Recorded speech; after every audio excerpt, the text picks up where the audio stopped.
naturally, amongst other things that you address in women's health, you're also helping women become mothers, which is a very powerful bond and probably one of the most powerful and magical feelings that they might experience in life.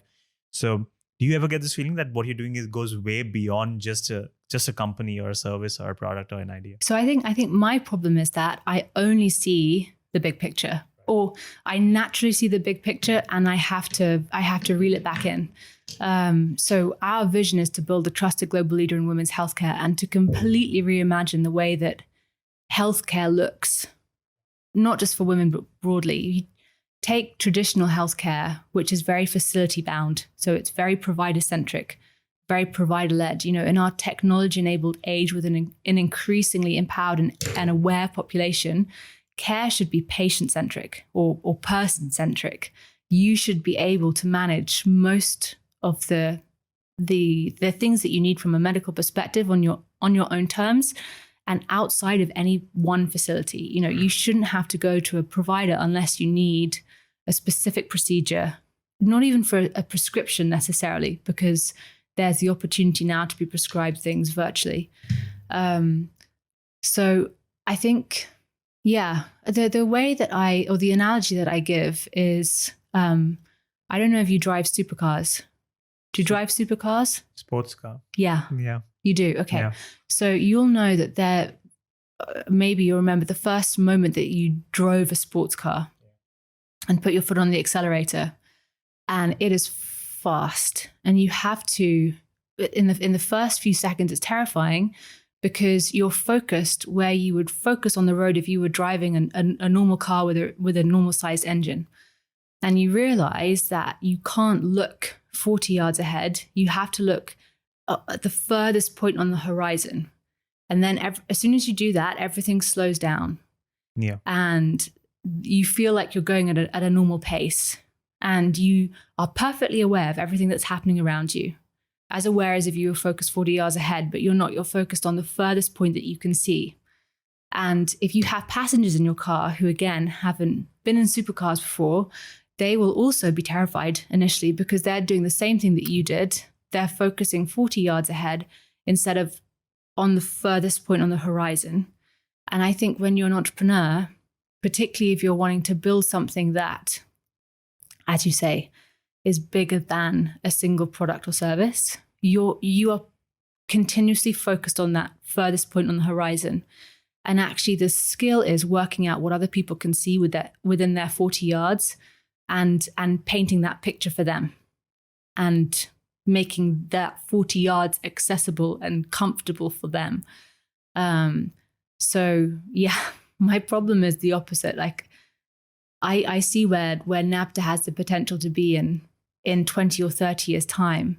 And I see in a totally different world for women in terms of access and management of their health and, dialing that back into kind of staged phases and deliveries and fundraisers.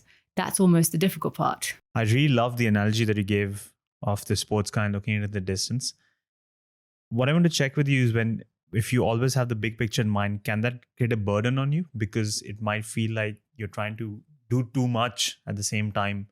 Can that be an obstacle at a certain point? I think it can be an obstacle if as with everything, if you don't put it at particular moments in languages that the specific people you're speaking to understand. Nobody wants to be shown what they can't imagine or what they can't see. Nobody wants to be spoken to in terms they can't relate to. It's the same in every area in life. If I was to step into a room with somebody who had never interacted with a consultant before and exclusively use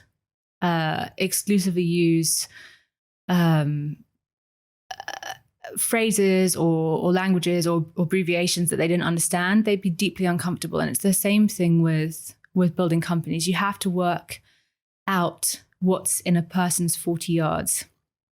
And I think that took me a little while to wrap my head around. Again, I think as with everything, once you understand the rules of a game, you can play by them or choose to ignore them. And so for me, it's not difficult to have that bigger picture. what's difficult from time to time is to make sure that it's presented to people in a format that they're comfortable with. Again, in terms of we have a very structured rollout plan. Some people like it. Like, again, I kind of know what I want to be doing with the company for the next maybe 5 to 10 years in terms of growth, which for me seems perfectly sensible. And why wouldn't you want a staged growth plan?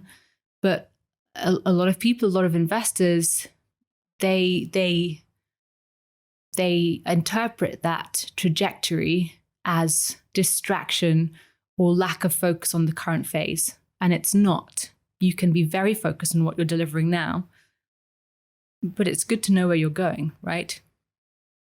So yeah, the big picture, you got to warn people before you let them in a sports car. And then if they panic, you've probably got to slow down and go on a side street and, return to 40 miles an hour. So same thing applies, I think, with business and with bigger visions.